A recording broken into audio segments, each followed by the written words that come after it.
इस कथा में कौन सा पात्र ऐसा है जिस पर 2 दिन 3 दिन से कम बोला जाए? आजकल एम्प्लॉइज एम्प्लॉयर के बीच बहुत झगड़ा चल रहा है। एम्प्लॉय का कहना है मुझसे काम ज्यादा लिया जा रहा है, एम्प्लॉयर कह रहा है कि मुझे आदर कम दिया जा रहा है। सेवक और सेवकाई के बीच का झगड़ा चल रहा है।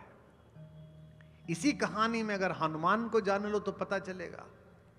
आपने कभी सोचा कि इस देश में सुग्रीव का मंदिर क्यों नहीं है? लड़ाई तो राम जी के साथ सुग्रीव ने भी बड़ी अद्भुत करी थी भाई, पीछे ही खड़े हो गए थे। हनुमान जी तो अकेले ही थे, सुग्रीव तो पूरे खानदान को लेकर लड़े। पुत्र भी लड़ रहा है, भतीजा भी लड़ रहा है, अंगद, पूरी सेना लगा दी है। सबसे पहली बार जो लोग भेजे वे भी सुग्रीव की सेना के ही थे, क्योंकि सुग्रीव ने राम काज में संशय किया। जब आप बड़ा संकल्प धारण करते हैं तो आगे क्या मिलेगा इसकी अगर सोचकर संकल्प धारण करते हैं तो आपको कुछ नहीं मिलेगा। भगवान राम के साथ समुद्र के पार लड़ने के लिए जो गए थे उनमें से एक भी व्यक्ति अयोध्या की राज सत्ता में भागी नहीं बना। उनमें से किसी ने वहां जाकर पोर्टफोलियो के लिए नहीं लड़ाई की। उनमें से कोई व्यक्ति आयोग के लिए नहीं मरा। वे सब इसलिए गए थे क्योंकि सत्य असत्य को पराजित करने के लिए आया था, क्योंकि विश्व के अंधकार से लड़ने के लिए प्रकाश का पुंज आया था, क्योंकि उनकी आत्मा में अवधारणा थी कि हमें असत से सत की ओर चलना है। प्रतिभा और प्रतिबद्धता का मणिकांचन संयोग देखना हो तो हनुमान को देखो। बहुधा प्रतिभा अहंकार पैदा करती है। और याद रखिए, देश चलाना हो, राज्य चलाना हो, परिवार चलाना हो, तो जब समूह की युति आ जाए तो प्रतिभा का अहंकार बगल में रख देना चाहिए। माया नगरी मुंबई में मेरे कई प्रिय छोटे भाई अनुज हैं, बड़े लोकप्रिय हैं। मैं उनसे मिलने जाता हूं, उनकी काफी बेचैनी है। ये क्या कारण है कि 26 साल 27 साल का एक होनहार युवक जिसकी फिल्में सुपरहिट हैं, सब कुछ हैं, एक दिन सुबह ही सुबह हम टीवी खोलते हैं तो देखते हैं कि आत्महत्या कर ली। इसका कारण यही है कि लोक में, समाज में आपका किया गया कार्य एकात्म पराक्रम नहीं है, सामूहिक पराक्रम है। मैं आज यहां आया हूं, एक पति हूं, एक पुत्र हूं, एक पिता हूं, एक भाई हूं। यह हिंदी का सौभाग्य है, यह भगवान राम के नाम का प्रताप है, यह नितिन जी के प्रति आदर है कि 40,000 लोग सामने बैठे हैं। व्यस्ततम समय में सूबे का मुखिया यहां पर है, सूबे के मंत्री यहां पर हैं, सब लोग यहां पर हैं। इसमें अगर मुझे जाते समय कल दिल्ली अहंकार हो गया कि मुझे सुनने के लिए इतने लोग थे और मैं घर का बटन दबाने के बाद अंदर गया और मैंने ये सोचा कि मेरी पत्नी ऐसा ही व्यवहार करे जैसे वहां बाहर निकलते समय प्रशंसक वर्ग कर रहा था, तो यहां से बुद्धि के भ्रष्ट होना प्रारंभ हो जाएगा। हनुमान रुद्रावतार हैं। हनुमान ने बचपन में ही अपनी क्षमता और प्रतिभा को पूरे विश्व में व्याख्यायित कर दिया है। बाल समय रवि भक्ष लियो, बचपन में ही उन्होंने सूर्य को ग्रास किया है। उन पर ब्रह्मा का आशीर्वाद है। इंद्र ने उन्हें वरदान दिया है कि तू पानी में नहीं डूबेगा। अग्नि ने वरदान दिया है कि तू अग्नि में नहीं जलेगा। लेकिन उनसे परिचय पूछिए तो वो ये नहीं कहते कि I did my graduation from Oxford then I went, no.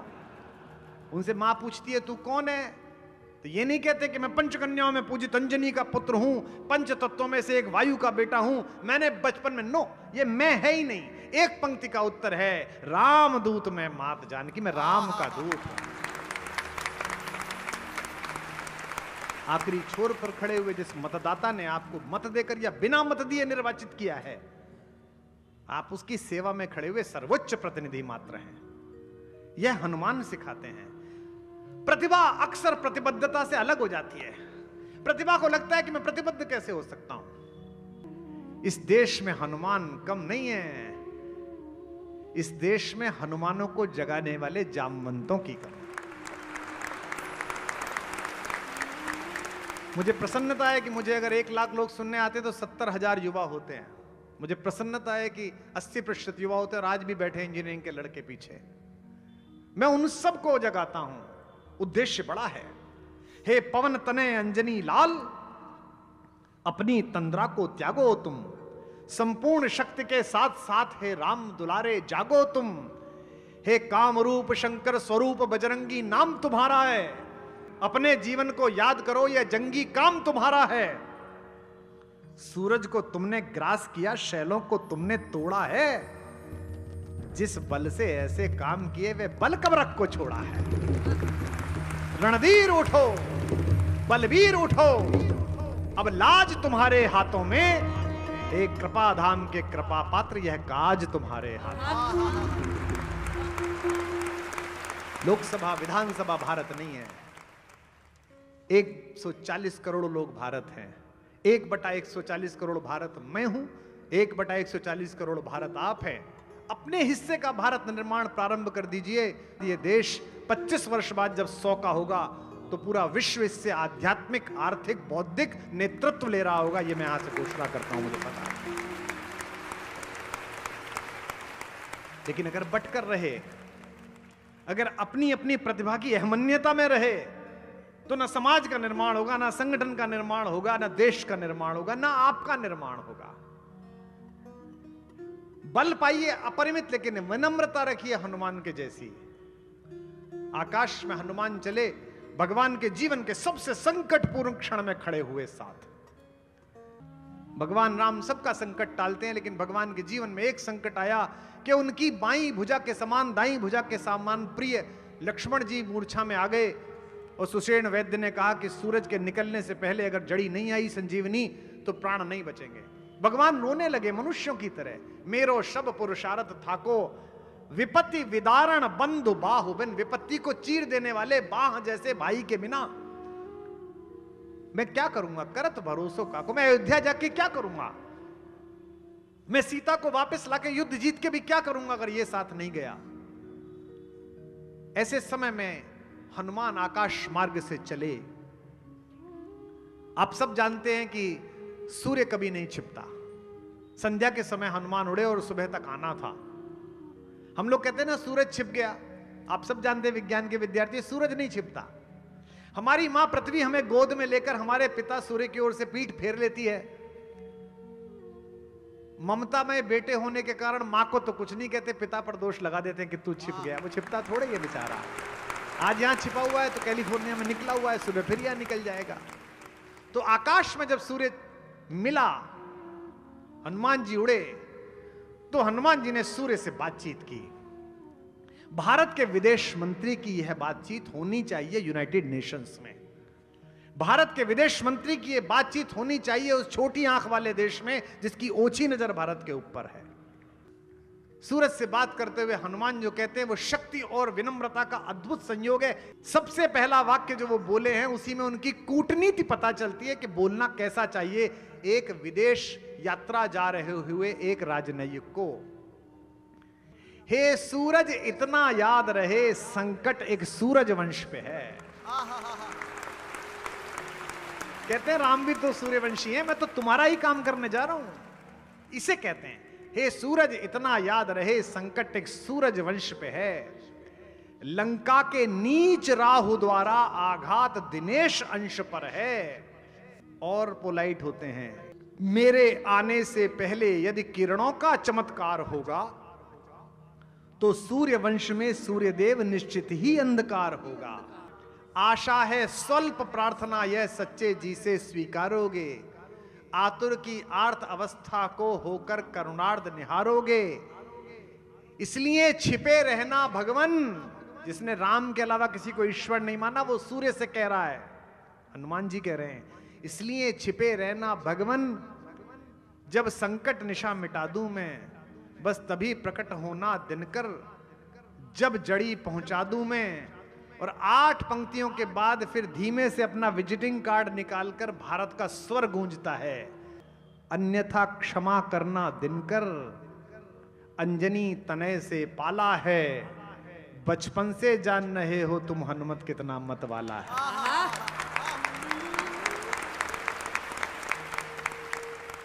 यह स्मरण अलंकार भारत के वीर शहीदों पर कायरतापूर्ण हमला हुआ पुलवामा में। भारत की सरकार ने, भारत की सेना ने उसका बदला लिया और सरहद के पार जाकर उन नरपिशाचों का निर्मूल किया। मैं राजनीति में था दुर्योग से उस समय। नहीं, इसमें क्या, इसमें बुरा क्या मानना, सबको थोड़ी फलती है, हमको नहीं फली। मैंने कहा ये बात सेनानी करो प्रयाण अभय, मैं जिस दल में था उसके मुखिया नाराज हो गए। उन्होंने कहा गलत बात है। उन्होंने सरकार से सबूत मांग लिए। मैंने बताया उनको कि ऐसा मत करिए, पूरा देश ताली बजा रहा है, प्रसन्न है, बीच में मुंह मत दीजिए।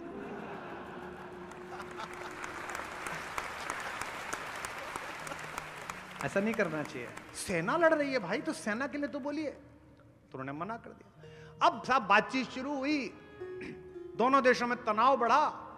तो पड़ोसी मुल्क की एक विदेश मंत्री थी, अभी भी हैं वो, उन्होंने ट्वीट किया कि हिंदुस्तान हमको कम ना के। तब वो विपक्ष में थी, बोली हिंदुस्तान कम ना के, अगर युद्ध हुआ। उन्होंने मेरे ट्वीट पर टैग करके ये बात कही, अंग्रेजी में लिखी, मेरे नाना भी फौज में थे, मैं भी लड़ने जाऊंगी। मैंने इतनी मासूम बात उनसे पूछी थी कि वो ब्लॉक करके चली गई मुझे। ये स्मरण अलंकार है। अन्यथा क्षमा करना दिनकर अंजनी तनय से पाला है, बचपन से जान रहे हो तुम। उन्होंने लिखा मैं भी लड़ने जाऊंगी, मेरे नाना भी फौज में थे। तो मैंने सिर्फ इतना पूछा कि मोहतरमा आपके नाना ढाका में पोस्टेड थे? ये स्मरण अलंकार है। बजरंगबली कहते हैं अन्यथा क्षमा करना दिनकर अंजनी तने से पाला है, बचपन से जान रहे हो तुम हनुमत कितना मतवाला है। और अगली दो पंक्तियां देखिएगा, वही आपके अंदर विस्फोट पैदा होगा। ये भारत का स्वर है, हनुमान का स्वर भारत का स्वर है। इसलिए राम का मंदिर बनाने के लिए तो विशेष योजना करनी पड़ती है। 500 वर्ष लग गए विग्रह में वापस राम को प्रतिष्ठित करने के लिए।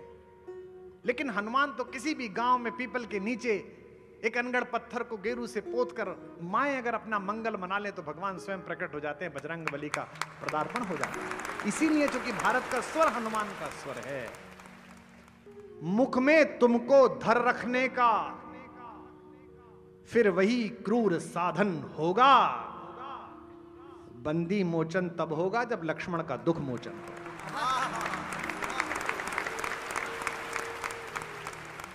बच्चे पूछते हैं, मेरी बेटियां पूछती हैं, उनके दोस्त पूछती हैं कि इतनी लंबी छलांग कैसे लगा ली। हनुमान एक पर्वत के ऊपर चढ़कर जोर से धक्का मारकर कूदे और दूसरी तरफ उड़कर पहुंच गए। यह कहानी प्रतीकों की कहानी है। हनुमान कौन है? हनुमान ज्ञान है। बहुत सारे बच्चे आए इंजीनियरिंग के, बहुत सारे बच्चे आए हैं मेडिकल कॉलेज के। हनुमान ज्ञान का प्रतीक है। ज्ञान नाम अग्रगण्य, ज्ञानियों में भी सबसे नंबर 1 है वो। हनुमान इतने ज्ञानी है कि जब पहली बार राम जी उनसे मिले तो इतनी शुद्ध संस्कृत बोली कि भगवान ने लक्ष्मण जी से कहा, वाक्यज्ञम मधुरम इदम सुग्रीवम सचिवः कपि। यह सुग्रीव का सचिव जो कपि है, यह वाक्यज्ञ है। निश्चित रूप से इसने वेदों का अत्यधिक अध्ययन किया है। हनुमान ज्ञान का प्रतीक है। ज्ञान किसकी खोज में चला है? अब जरा मैं प्रबोधन के नगर में हूं, बौद्धिक देने वाले लोग इसी शहर से जाते हैं। हनुमान ज्ञान का प्रतीक है। वो ढूंढने किसे जा रहे हैं? सीता को। सीता शांति का प्रतीक है।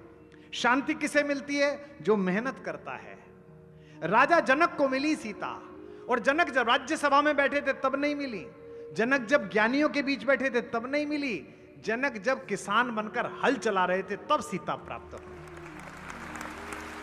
ज्ञान शांति की खोज में चला है, और ज्ञान शांति की खोज में तभी चल पाएगा जब वो पृथ्वी के आकर्षण से ऊपर उठ जाएगा।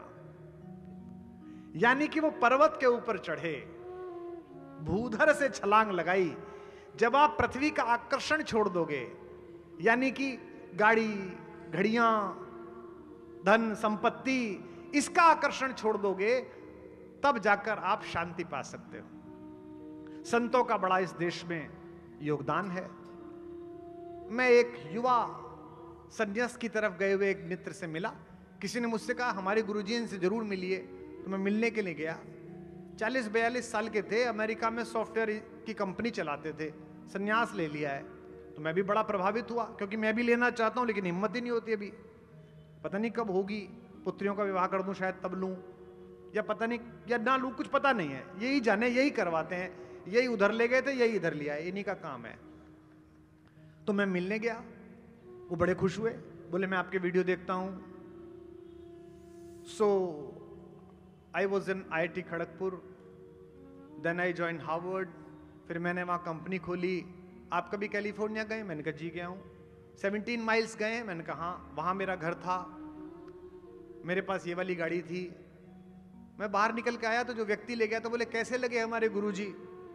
सन्यास ले लिया? मैंने कहा नहीं अभी लेंगे, लिया नहीं है। बोले ले तो लिया, सब छोड़ आए। मैंने कहा जो जो छोड़ के आए थे उसे याद कर रहे थे कि ये छोड़ आया, ये छोड़। सन्यास मतलब देह में होते हुए भी देह से बाहर। जैसे विदेह योगी भी हैं शरण जिनकी जो अनासक्त गे ही। घर में रहते हुए अनासक्त हो जाना। हनुमान भूधर से छलांग लगाते हैं। सबसे पहले क्या मिलता है? मैनाक पर्वत। मैनाक पर्वत क्या है? सोना चांदी, यानी कि संसाधन। संसाधनों का अपमान नहीं करना है। भगवान ने क्या किया? हनुमान जी ने मैनाक को प्रणाम किया और चले गए। फिर मिली सुरसा। पत्रकार यहां बैठे हैं, बौद्धिक लोग बैठे हैं। सुरसा किसका प्रतीक है? यश का प्रतीक। यश की सुरसा बड़ी खतरनाक है साहब। मान्यता मिल जाए। मैंने बड़े बड़े उपलब्ध लोगों को, बुद्धिमान लोगों को जेब में बायोडाटा लेके घूमते हुए देखा है। नेताओं के पीछे के पद्मश्री मिल जाए, क्या करेगा इस पद्मश्री का? मिल जाए बहुत अच्छा है। ऐसा तो नहीं है कि आयुर्वेद में लिखा हुआ है कि पद्मश्री के ऊपर शहद और त्रिफला डाल के चाटने से उम्र बढ़ती है या बुद्धि बढ़ जाती है। मिल जाएगी तो ठीक है, नहीं मिलेगा तो क्या करेगा? यश की सुरसा केवल शांत नहीं होती है। सुरसा जैसे जैसे मुंह फैलाती है, हनुमान जी वैसे वैसे आकार बड़ा करते हैं, और फैलाती है और बड़ा करते हैं। और परास्त कैसे होगी यश की सुरसा? स्वयं को क्षुद्र बना लो, छोटा बना लो तो परास्त हो जाएगी। पद्मश्री मिल गई तो पद्म भूषण चाहिए, पद्म भूषण मिल गया तो विभूषण चाहिए, विभूषण मिल गया भारत रत्न चाहिए, ये मिल गया तो गवर्नर बना दो। चार पाए की कुर्सी पर बैठने के लिए इतनी आतुरता, जबकि जाना 4 कदम 2 पहिए, उसका पता नहीं है कितने बजे निकलना है। यह जो यश की सुरसा है, राजनेता तो फिर भी 5 वर्ष के लिए, 10 वर्ष के लिए, और बड़ा परेशान है, सुबह से शाम तक सबकी समस्या उसके द्वार पर है। लेकिन यह मैंने काम किया, मुझे यश मिल जाए। हनुमान जी ने इसका उपचार बताया है। उपचार ठीक लगे तो बताना। यश की सुरसा जब मन में बड़ा आकार करने लगे, उसी पल स्वयं को सबसे छोटा बना लो तो इससे बाहर निकल आओगे, सुरसा परास्त हो जाए। प्रतीक समझो इस पूरी हनुमान की यात्रा का। पहुंचे हैं तो लंका कैसी है? सोई हुई लंका है। क्यों? क्योंकि सोने की लंका है। सोना अर्थात सामर्थ्य, सोना अर्थात संपत्ति। संपत्ति और सामर्थ्य के चक्कर में जो पड़ा वो गहरी नींद सोया हुआ है। संतोष साधन से नहीं आता। सोने की सारी लंका सोई हुई है, केवल एक ही व्यक्ति जाग रहा है जो भगवान का नाम लेता है, जिसका नाम विभीषण है। इस पूरी सोने की लंका के व्यवधान में अगर जागरण करना है तो जिसके अंदर राम का नाम है, जिसके अंदर ईश्वर है, वो जागेगा। क्योंकि विभीषण ने स्व को विगलित कर दिया है। विभीषण कहते हैं कि मुझे भगवान अपना लेंगे क्या? हनुमान कहते हैं अरे हमारा चेहरा देख के तो सुबह को खाना नहीं मिलता किसी को। प्रात ले जो नाम हमारा, ते ही दिन ता ही न मिले आहारा। जब मुझे गले लगा सकते हैं तो तुम्हें तो गले लगा ही लेंगे। अगर हनुमान हो तो हर संगठन में आपकी कीमत होगी, और अगर हनुमान नहीं हो, स्वयं की प्रतिभा पर ही मुग्ध हो, तो न परिवार में सम्मान मिलेगा, न समाज में सम्मान मिलेगा, न जीवन से जाने के बाद सम्मान मिलेगा। राज्याभिषेक के बाद सब लोग चले गए। विभीषण जी लंका चले गए, सुग्रीव जी किष्किंधा चले गए, अंगद युवराज बन गए, जामवंत अपने आश्रम में चले गए। एक ही आदमी रह गया, हनुमान। अब ये बंबई में शपथ ग्रहण समारोह के आनंद में हम में से किसी को बुला लें कि कुमार जी आइए, और हम इनके घर में ही रुक जाएं 13 दिन, तो ये पूछेंगे कि भी जाएगा कब ये कभी? तो भगवान ने कहा कि यार ये जा ही नहीं रहा है। हमारी बुंदेली राम कथा में आती है कहानी, बड़ी मजे की है। तो भगवान ने मां से कहा, सीता से रात्रि में, कि सुनो, ये हनुमान को भी कोई राज्य दे दिया जाए, इसको भी कोई दायित्व, कोई पद दे, ये जाए अपना काम करे, बड़ी सेवा की इसने, तो कल इससे बात करो, अब ये जाए, काम पूरा हुआ, अपना काम देखे। सीता जी ने कहा ये काम मुझे मत देना, खबरदार जो मुझसे ऐसा काम कहा, मैं ना कहूं कि उसे अयोध्या छोड़ने को। और अगली बात, परिहास में सीता जी ने जो कही उसे राम जी ने भी बुरा नहीं माना, आप भी मत मानिए। अपने बेटों को बिना अपराध के जंगल भेज देने का चलन आपके खानदान में होगा, मेरे खानदान में नहीं था। मैं नहीं कहूंगा, आप देख लो, मैं नहीं कहूंगा। बेचारे राम जी ताना सुन के सो गए। सुबह उठे, भरत जी मिले, प्राइम मिनिस्टर, प्रधानमंत्री थे वो उनके राज्य के। उन्होंने कहा, भरत, ये हनुमान के लिए कोई पद निकालो और इससे कहो कि जाए। भरत ने कहा, जी देखो प्रभु, ऐसा है, हमने तो चिता सजा ली थी ये मान के कि आप नहीं आ रहे। हमको तो आश्वस्ति हनुमान ने दिया कि नहीं, चिंता मत करो, लौट के आ रहे हैं। तो मैं नहीं कहूंगा। और 14 वर्ष भाई का वियोग क्या होता है ये मैंने जाना है। अब मैं हनुमान के वियोग में नहीं जीऊंगा, मैं नहीं कहूंगा। लक्ष्मण जी से कहा कि लक्ष्मण जी तुम बोलो।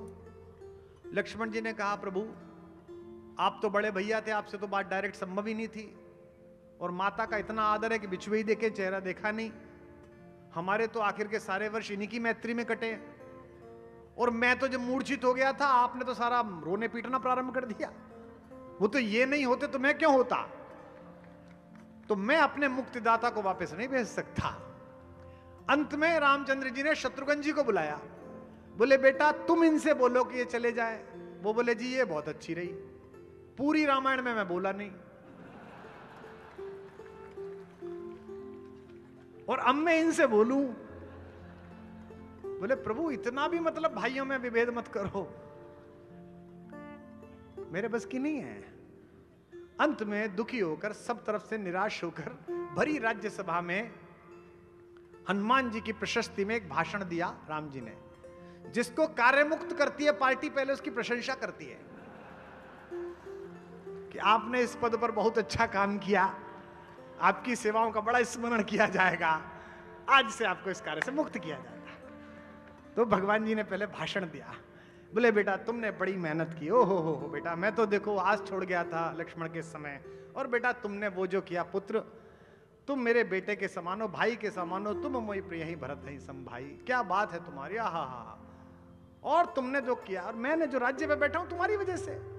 और लक्ष्मण का जितना उपकार है, सुग्रीव का जितना उपकार है, तुम्हारे सुग्रीव से भी दुगने उपकार मुझ पर हैं। अब एक काम करो, तुम भी कोई एक पद लेके जाओ, यहां से जाओ, अपना काम करो। हनुमान जी समझ गए, वो भी ज्ञानी है, ज्ञानी नाम अग्रगण्य है, वो बिल्कुल भावुक नहीं हुए, जाना तो था ही नहीं उन्हें। तो वो खड़े हो गए, बोले, साहब आपने जो स्टेटमेंट दिया है इसमें थोड़ा गड़बड़ है। आपने अभी कहा कि सुग्रीव से दुगने उपकार है मेरे, और एक पद ले ले। सुग्रीव के जितने उपकार थे उसमें उसे एक पद दे दिया, राजा बना दिया, और मेरे दुगने और पद भी एक ही। तो मुझे कम से कम 2 पद तो दो। तो राम जी ने सोचा, लालच आ गया इसके मन में। राम जी ने कहा, ठीक है 2 पद चुन ले। तुरंत ही हनुमान जी चरणों में बैठ गए और दोनों पद पकड़ लिए। बोले, बस यही पद दे दो, इन्हीं में चरण रहती है, ये 2 पद मुझे चाहिए।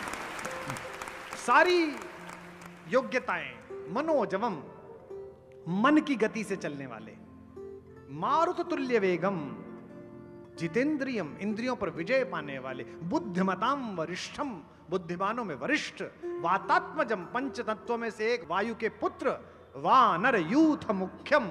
ये सब क्वालिफिकेशन एक शब्द में समाई, क्या? श्री रामदूतम। मनोजवं मारुततुल्यवेगं,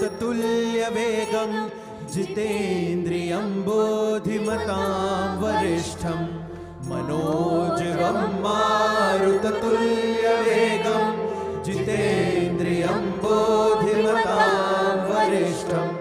वातात्मजं वानरयूथमुख्यं,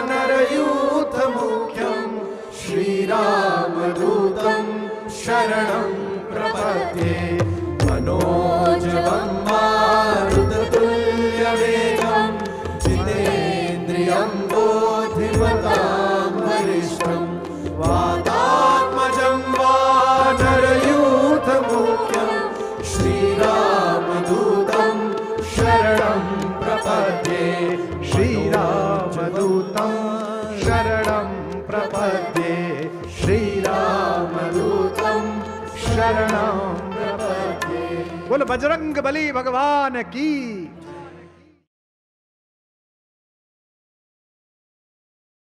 छोड़ देने का तात्पर्य यह नहीं है कि आप जीवन छोड़ के चले जाएं। मां सीता के पिता तो राजा होते हुए भी सन्यासी थे, इसलिए उनका नाम विदेह है। देह में होते हुए देह से बाहर। योगी भी हैं शरण जिनकी जो अनासक्त गेही, जय जय राजा जनक पुण्य देही विदेही। बहुत सारे लोग होते हैं जिनमें साधुता आने के बाद, संन्यास्त भाव आने के बाद भी आकर्षण बचा रह जाता है, और बहुत सारे लोग होते हैं जो घर में रहते हुए भी उस आकर्षण से बाहर रहते हैं। तो ये जो छोड़ देने का निर्णय है ये मुश्किल है, लेकिन ये एक पल में होता है। तार्किक बुद्धि की एक सीमा है, एक जगह आती है जहां तर्क समाप्त हो जाता है। तो हर्ष, तुम्हारी फिजिक्स केवल पदार्थ का गुणधर्म बताती है, लेकिन मनुष्य का गुणधर्म वह कुंभ बताएगा।